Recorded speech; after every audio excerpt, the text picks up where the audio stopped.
अस्सलाम वालेकुम स्टूडेंट्स, आज हम करने लगे हैं सिंप्लेक्स मेथड। ऑपरेशनल रिसर्च हम स्टार्ट लेने लगे हैं। इससे पहले हम न्यूमेरिकल कर रहे थे, न्यूमेरिकल के मेथड हमने डिस्कस किए हैं। आज हम सिंप्लेक्स मेथड करने लगे हैं ऑपरेशनल रिसर्च का। सिंप्लेक्स मेथड का एक और नाम है रेगुलर सिंप्लेक्स मेथड या प्राइमल सिंप्लेक्स मेथड। ठीक है, इसके तीन नाम हैं। कौन कौन से नाम हैं? Regular simplex method, primal simplex method या फिर हम जस्ट इसको सिंप्लेक्स मेथड बोलते हैं। आप इस मेथड को स्टार्ट करने से पहले आपको इसके थोड़े से रूल्स बता दूं कि इसमें हमने करना क्या होता है। इसमें हमारे पास जो क्वेश्चन हमें गिवन होता है या मैक्सिमाइज में होता है या मिनिमाइज में होता है। अब हमारे पास ये जो क्वेश्चन है ये मैक्सिमाइज में है और हमारे पास g = 5x1 + 4x2। सब्जेक्ट हमें दिया गया है। जो भी हमारे पास सब्जेक्ट होगा, ये हमारे पास सब्जेक्ट जो है ये इनइक्वालिटीज़ में है। अगर इक्वालिटीज़ में होता मीन्स के इक्वेशन की फॉर्म में होता तो हम डायरेक्ट क्या करते, इसको कर लेते, सॉल्व कर लेते। लेकिन हमारे पास जो सब्जेक्ट है ये हमारे पास क्या है, इनइक्वालिटीज़ हैं। इनइक्वालिटीज़ को हमने इक्वेशन में कन्वर्ट करना होगा। कैसे करेंगे ये भी मैं बताऊंगी यहाँ पर। उसके अलावा आपके पास जो सिंप्लेक्स मेथड होता है, इसका जब हम ऑप्टिमल सॉल्यूशन फाइंड करते हैं वो कैसे फाइंड करते हैं इसको हम डिस्कस करेंगे। उसके बाद फिजिबल सॉल्यूशन क्या होता है इसको हम डिस्कस करेंगे। आपके पास एक और चीज़ ऐसा सिंप्लेक्स मेथड जिसमें हमारे पास फिजिबल सॉल्यूशन आ जाए उसको हम बॉन्डेड सॉल्यूशन बोलते हैं। लेकिन अगर हमारे पास फिजिबल सॉल्यूशन ना आए तो उसको हम क्या बोलते हैं, अनबॉन्डेड बोलते हैं। क्योंकि सम टाइम एग्जाम्स में पूछा जाता है कि बॉन्डेड सॉल्यूशन आप फाइंड करें। कोई भी आपके पास क्वेश्चन दिया जाता है मैक्सिमाइज या मिनिमाइज में और बोला जाता है कि आप बॉन्डेड सॉल्यूशन फाइंड करें या अनबॉन्डेड सॉल्यूशन फाइंड करें, तो बहुत से स्टूडेंट्स को समझ नहीं आती बॉन्डेड सॉल्यूशन क्या होता है और अनबॉन्डेड क्या होता है। बॉन्डेड सॉल्यूशन ऐसा सॉल्यूशन होता है जिसमें आप सिंप्लेक्स मेथड को यूज़ करते हुए अगर आपके पास आंसर जो है वो फिजिबल सॉल्यूशन आ जाए, अगर आपके पास सिंप्लेक्स मेथड का सॉल्यूशन जो है वो फिजिबल सॉल्यूशन आ जाए तो तब हम क्या बोलते हैं कि ये सॉल्यूशन क्या है, बॉन्डेड सॉल्यूशन है। लेकिन अगर हमारे पास इनफिजिबल सॉल्यूशन आ जाए तो तब हम क्या बोलते हैं, अनबॉन्डेड सॉल्यूशन है। अभी हम जो टॉपिक लेने लगे हैं वो फिजिबल सॉल्यूशन वाला लेने लगे हैं। मीन्स कि हमारे पास जो सॉल्यूशन आएगा सिंप्लेक्स मेथड का, ये जो हम क्वेश्चन ले रहे हैं इसका जो सॉल्यूशन आएगा ये सारा हमारे पास क्या हो जाएगा, इसका आंसर फिजिबल आएगा।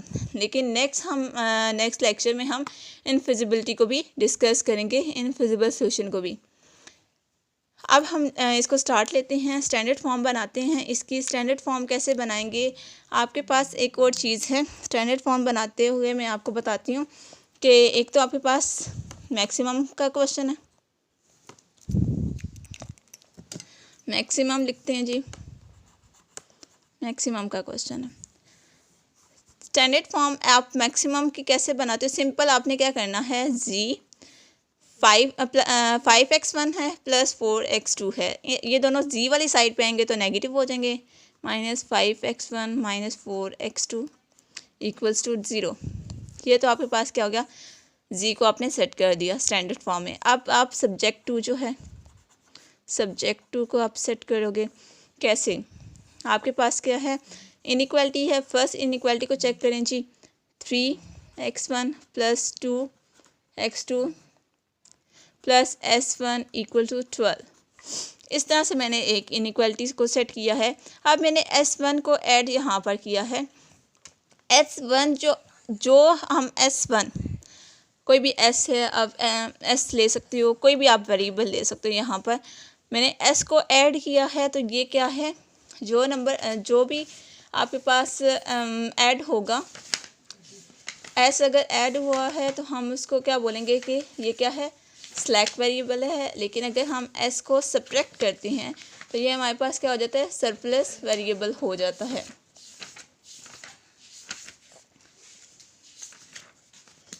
उसके अलावा हमारे पास क्या होता है, x जो है x1 x2, जहाँ यहाँ पर 2 x हैं, x1 और x2, ये हमारे पास क्या है, नॉन बेसिक वेरिएबल हैं।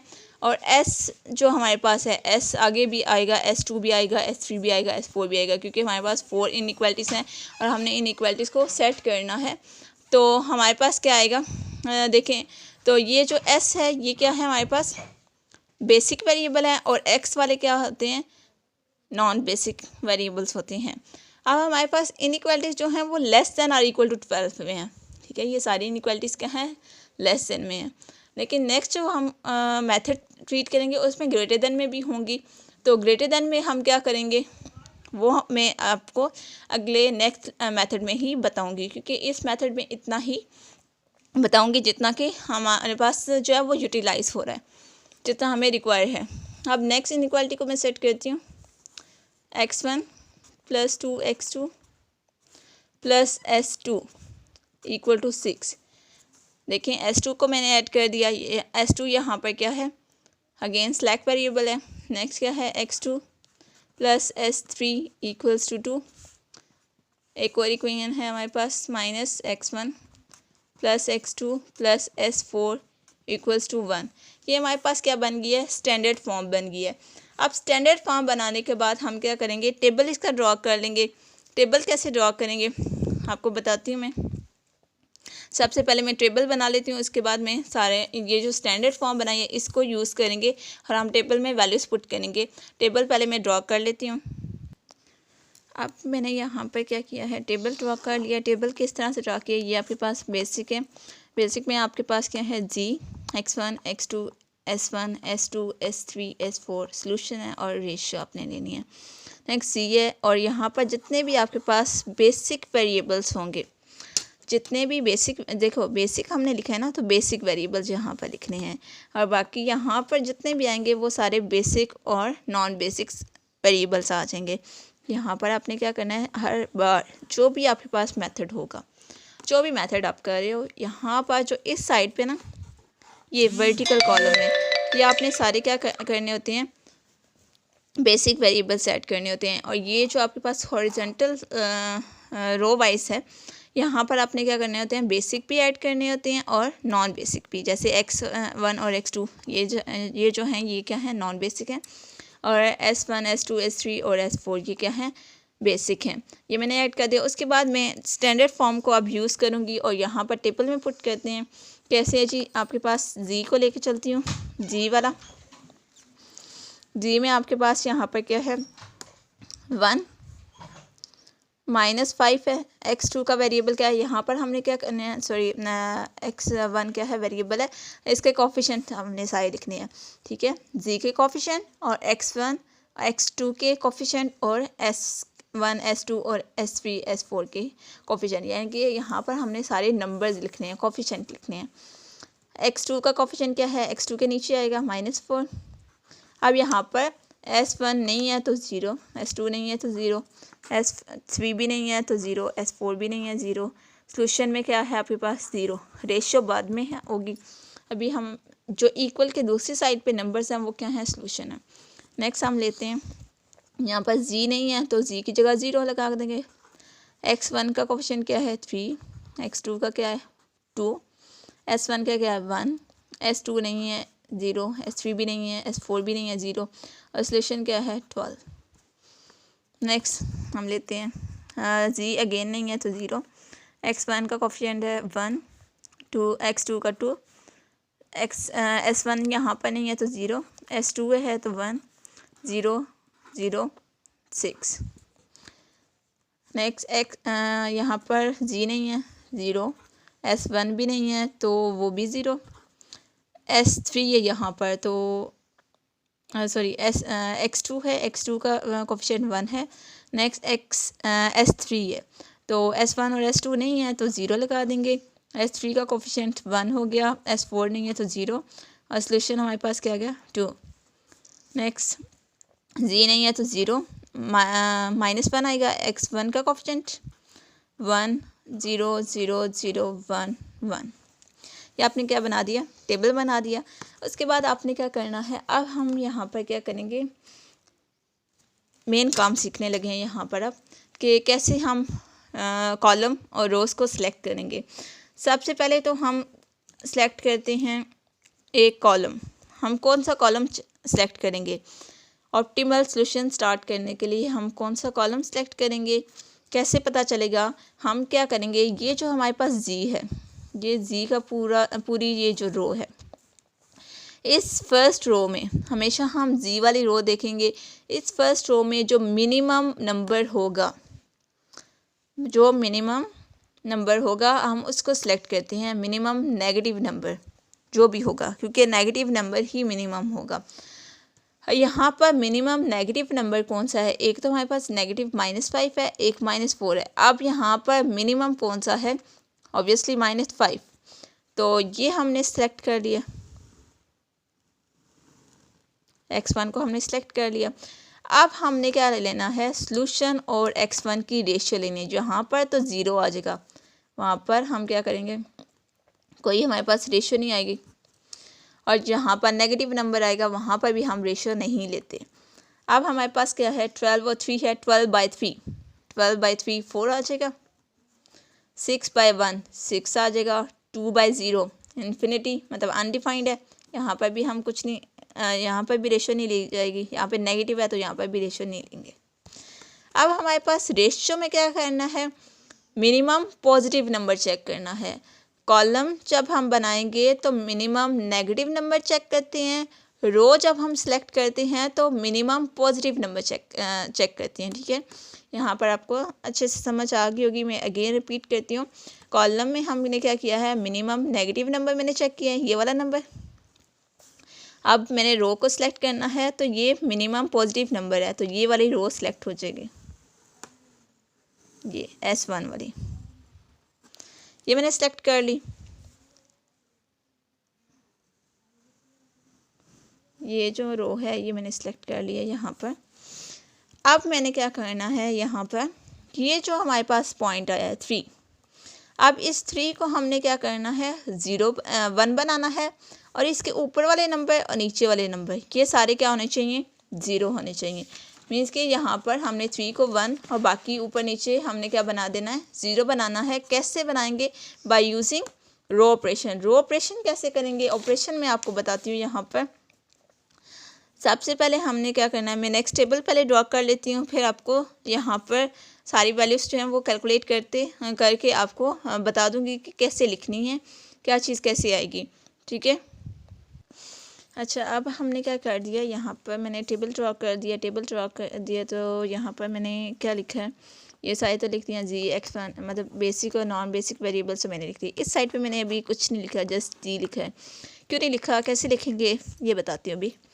कि यहाँ पर हमने क्या लिया था, x1 और s1 ये चूज़ हुए थे हमारे पास, ये कॉलम और ये रो।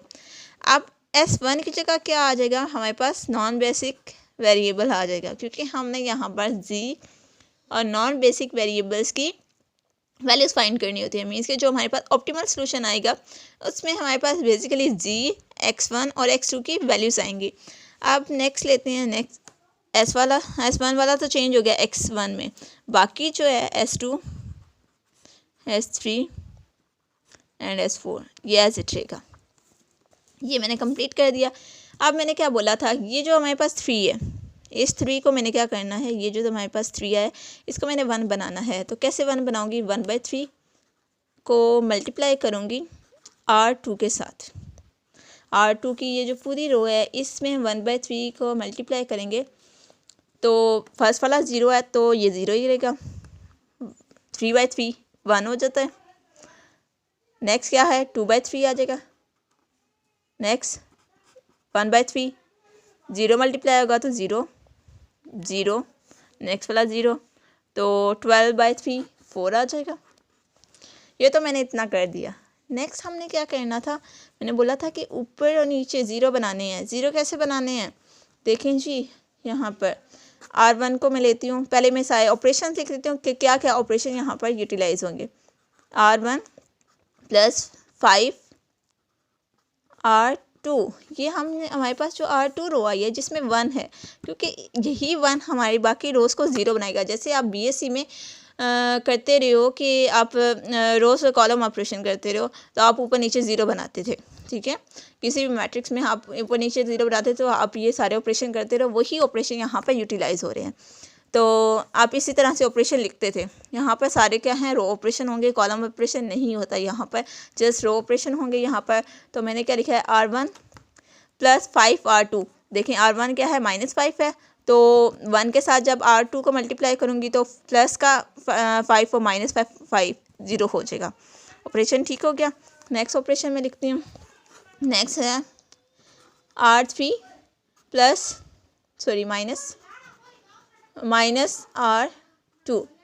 नेक्स्ट ऑपरेशन मैं लिखती हूँ, ज़ीरो है तो ये ऑपरेशन लिखने की ज़रूरत नहीं है क्योंकि यहाँ पे ऑलरेडी ज़ीरो बना हुआ है। हमने ज़ीरो बनाना है इस पूरे कॉलम को, यहाँ पर 1 बनाना था और बाकी ऊपर नीचे क्या बनाना था, ज़ीरो बनाना था। नेक्स्ट क्या है R5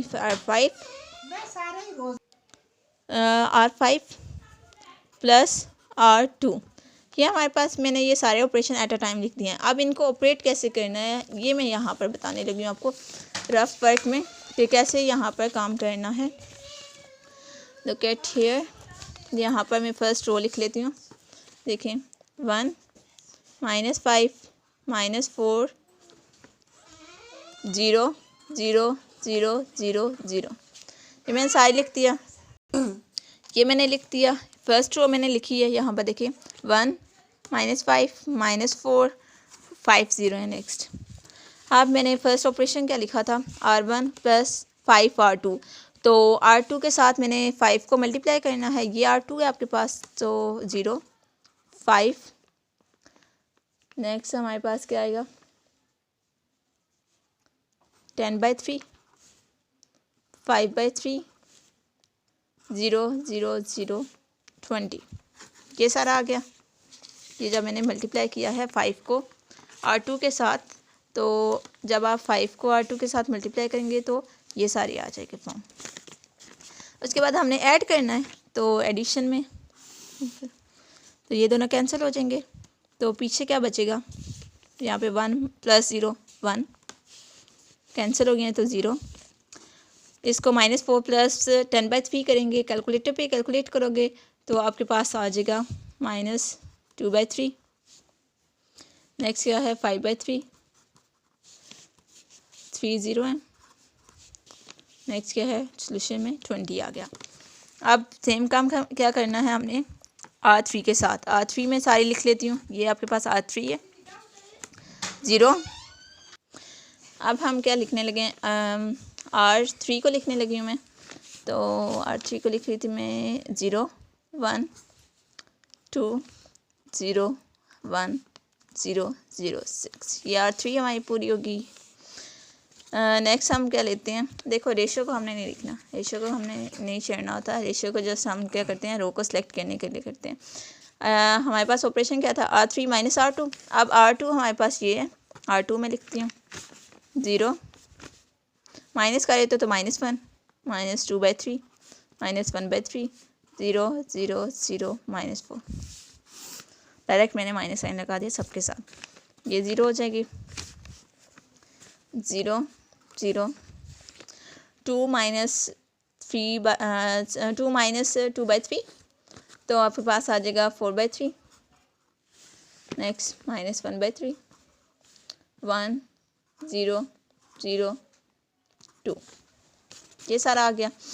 आप कैलकुलेटर पे कैलकुलेट कर सकते हैं, यही आएगा यहाँ पर।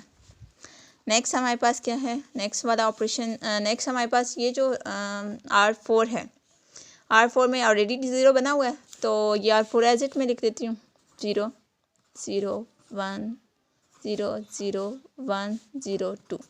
नेक्स्ट हमारे पास R5 है, R5 में लिखती हूँ यहाँ पर 0 -1 1 0 0 0 1 1।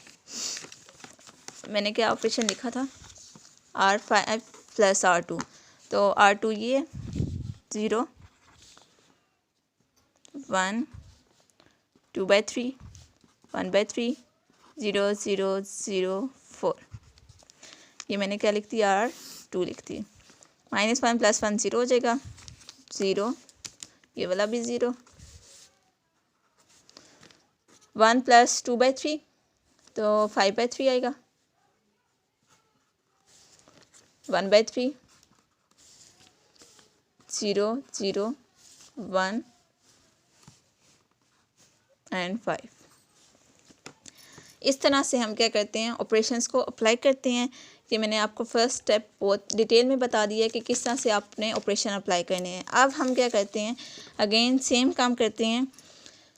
हमने करना क्या है, यहाँ पर अब मैं क्या करती हूँ, जी में अगेन चेक करती हूँ, जो मिनिमम नेगेटिव नंबर होगा, मिनिमम एक ही नेगेटिव कॉलम है तो उसी को सिलेक्ट कर लेते हैं सिंपल।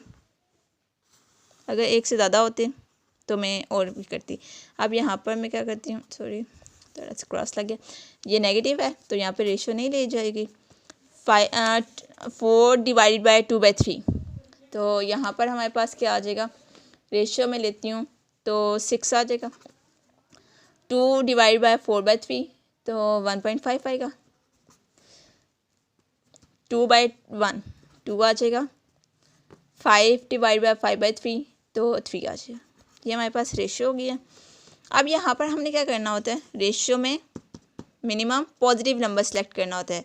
कॉलम बनाते वक्त जो हम कॉलम चूज़ करते हैं मिनिमम नेगेटिव नंबर, और रो सेलेक्ट करते वक्त रेशियो में से मिनिमम पॉजिटिव नंबर। अब मिनिमम पॉजिटिव नंबर कौन सा है, 1.5, तो ये सिलेक्ट कर लेते हैं। यहाँ पर ये वाले रो सेलेक्ट हो गई है। अब इस रो में हम क्या करेंगे, 4/3 को 1 बनाना है। 4/3 को 1 बनाने के बाद ऊपर नीचे हमने क्या करना है, 0 बना देने हैं। पिछले वाला काम करना है। नेक्स्ट टेबल में ड्रॉ करती हूँ और यहाँ पर मैं डायरेक्ट वैल्यूज़ उठा के पुट कर दूँगी, क्योंकि आपको मैंने एक स्टेप जो है वो बहुत डिटेल में बता दिया कि किस तरह से आपने ऑपरेशन अप्लाई करने हैं। यहाँ पर मैं सिंपल आपको क्या करूँगी कि बस ऊपर नीचे 0 बना के टेबल बना के आपको फाइनल फॉर्म दिखा दूँगी। अब यहाँ पर मैंने क्या कर दिया, टेबल ड्रॉ कर लिया है, जी मैंने लिख दिया है। बाकी हमारे पास क्या है, x1 लिख देती हूँ। यहाँ पर सॉरी x1, यहाँ पर हमारे पास क्या है, S2 को मैंने सेलेक्ट किया था और x2 को और S2 को, तो S2 की जगह अब x2 आ जाएगा, बाकी दोनों नीचे वाले एज इट रहेंगे। यहाँ पर मैं क्या लिखूँगी, अब x2। जिस भी आप रो को सिलेक्ट करोगे, जिस नॉन बेसिक वेरिएबल के साथ, उसके साथ इंटरचेंज करना पड़ेगा। नीचे वाले दोनों क्या हैं, S3 और S4, ये एज इट में लिख देती हूँ, S3 S4। अब मैंने यहाँ पर क्या करना था, देखें मैंने 4/3 को 1 बनाना है तो मल्टीप्लाई करूँगी 3/4 से, तो 1 बन जाएगा। 3/4 और 3, तो आप मल्टीप्लाई करके चेक कर लीजिएगा, जो आंसर आएगा वो मैं आंसर लिखने लगी हूँ यहाँ पर। तो आंसर क्या आएगा हमारे पास, देखें जी, 0 0 1 माइनस 1/4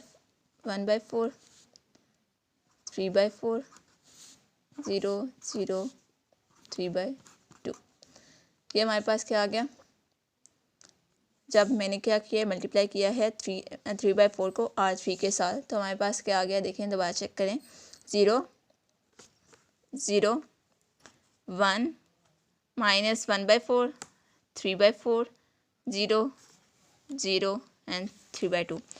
नेक्स्ट ऑपरेशन हमने क्या करना है, देखिए यहाँ पर ऊपर फर्स्ट रो में हमने 0 बनाना है, तो -2/3 है, तो R1 प्लस 2/3 R3, ये ऑपरेशन हमने लेना है। ये ऑपरेशन जब हम करेंगे तो हमारे पास आंसर क्या आएगा, 1 0 0 3/2 1/2 0 0 21।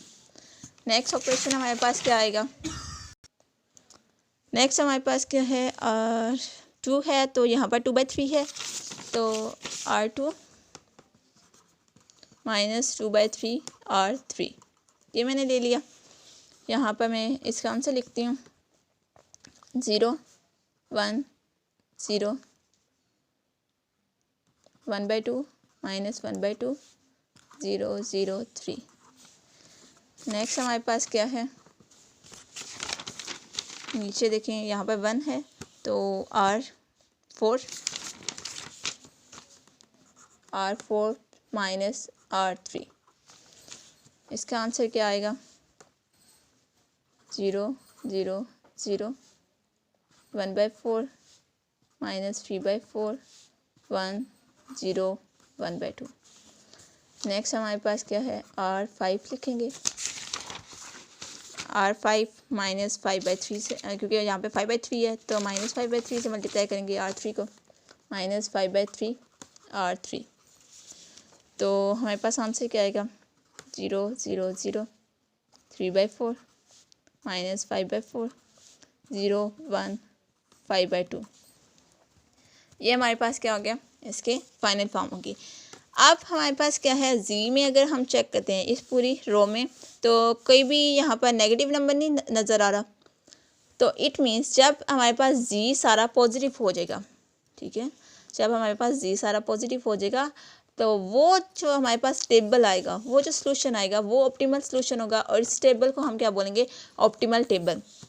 This is the optimal table. ये हमारे पास ऑप्टिमल टेबल हो गया। एंड ऑप्टिमल सॉल्यूशन और ऑप्टिमल सॉल्यूशन यहाँ पर क्या होगा, हमने किस किस चीज़ की वैल्यू फाइंड आउट करनी थी, जी की वैल्यू मेरे पास क्या है 21, x1 की वैल्यू हमारे पास क्या है 3, x2 की वैल्यू हमारे पास क्या है 3/2। ये हमारे पास क्या हो गया, ऑप्टिमल सॉल्यूशन हो गया। और इसी सॉल्यूशन को हम क्या बोलते हैं, बॉन्डेड सॉल्यूशन भी बोलते हैं। आई होप स्टूडेंट्स आपको मेरा वीडियो लेक्चर पसंद आया होगा, आपको अच्छी तरीके से मेथड समझ आ गया होगा, क्योंकि बहुत से स्टूडेंट्स को इस मेथड में मसला आ जाता है कि कैसे हमने इसको करना होता है, कैसे सॉल्व करना होता है।